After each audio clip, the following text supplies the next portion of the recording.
नवरात्रि के 9 दिन कब बीत गए पता ही नहीं चला। पूरे भारत में खुशी का माहौल था, हर जगह भक्ति का माहौल था, जैसे नव दुर्गा माँ खुद हमारे बीच आकर विराजमान हुई हो। हमारी भक्ति देखकर उन्होंने आशीर्वाद दिया और अब वापसी की तैयारी कर रही हैं।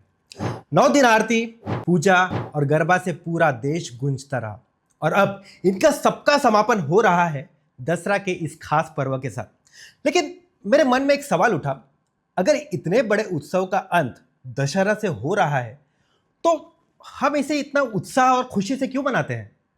क्या आपके मन में भी ये सवाल उठा है? तो चलिए आज के इस खास एपिसोड में हम इसका जवाब ढूंढते हैं। नमस्कार, मैं हेमंत हेडाऊ आप सभी का दिल से स्वागत करता हूं हमारे पुस्तकालय हिंदी यूट्यूब चैनल पर। यह एपिसोड भी बाकी की तरह बहुत खास होने वाला है, तो इसे पूरा देखिए और हाँ, अगर पसंद आए तो लाइक करें, शेयर करें और चैनल को सब्सक्राइब कीजिए। दशहरा, जिसे दशहरा भी कहते हैं, सबसे पहले जानते हैं कि इस दिन क्या क्या परंपराएं निभाई जाती है और फिर समझेंगे कि उनका महत्व क्या है। इस दिन शमी और आपटा के पेड़ की पूजा की जाती है। आपटा के पत्तों को सोना मानकर बांटा जाता है। शस्त्रों की पूजा होती है। कई जगह रावण का पुतला भी जलाया जाता है और लोग नए काम की शुरुआत भी करते हैं। लेकिन यह सब क्यों किया जाता है, आइए जानते हैं। तो ऐसा माना जाता है कि जब पांडव वनवास में थे तो उन्होंने अपने हथियार शमी के पेड़ में छिपाए थे। युद्ध के समय उन्होंने उन हथियारों को निकालकर इस पेड़ की पूजा की थी और साथ ही भगवान श्री राम ने भी रावण का वध करने के बाद शमी के पेड़ की पूजा की थी। तो शमी का पेड़ धार्मिक, ज्योतिषीय और वास्तु के हिसाब से भी खास है।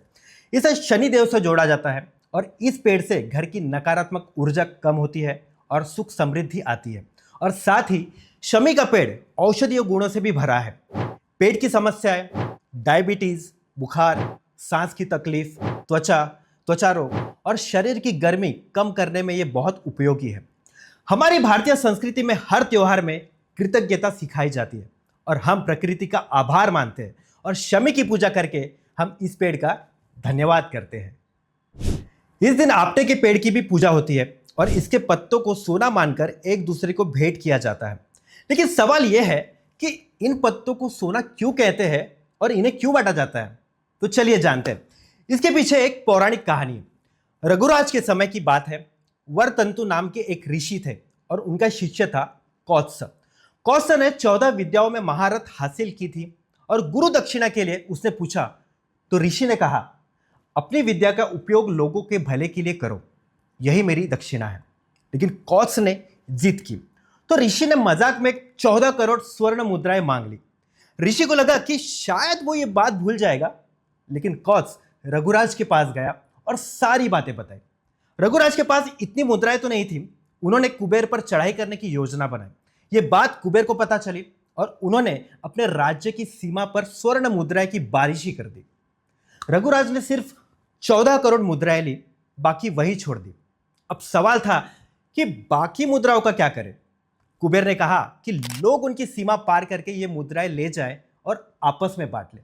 और जानते हैं, ये स्वर्ण मुद्राएं जिस पेड़ पर गिरी थी वो था आपटे का पेड़ और तभी से इसके पत्तों को सोना मानकर बांटा जाता है। अब आपटे के पेड़ के भी कई औषधीय फायदे हैं। इसके पत्तों का रस डायबिटीज और कोलेस्ट्रॉल को नियंत्रित करता है। त्वचा रोगों में भी ये उपयोगी है और इसकी छाल से रस्सी बनती है। इसके पत्ते, फूल, बीज और छाल आयुर्वेद में दवा के रूप में इस्तेमाल होते हैं। आपटे के अश्मंतक भी कहते हैं, यानी पथरी को खत्म करने वाला। यह धन, ज्ञान और समृद्धि का प्रतीक है। तो दोस्तों, इस दिन हथियारों की भी पूजा होती है।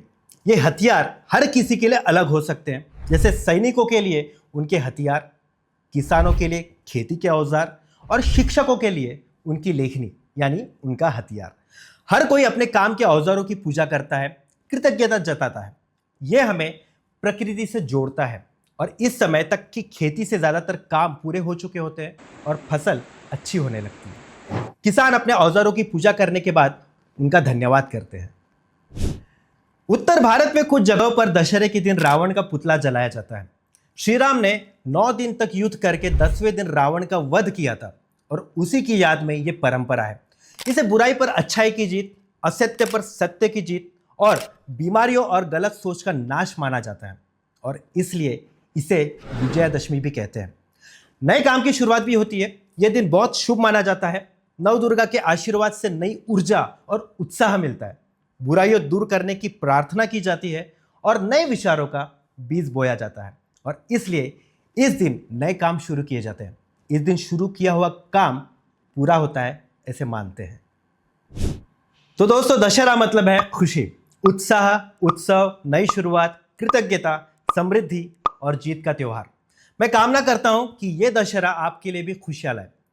तो दोस्तों, आज का एपिसोड यही खत्म होता है। आप हमें कमेंट करके जरूर बताएं कि आप दशहरा कैसे मनाते हैं। और हाँ, लाइक करें, शेयर करें और सब्सक्राइब करना ना भूलें। चलिए अगले एपिसोड में मिलते हैं। तब तक के कुछ ना कुछ पढ़ते रहिए, क्योंकि पढ़ोगे तो बढ़ोगे।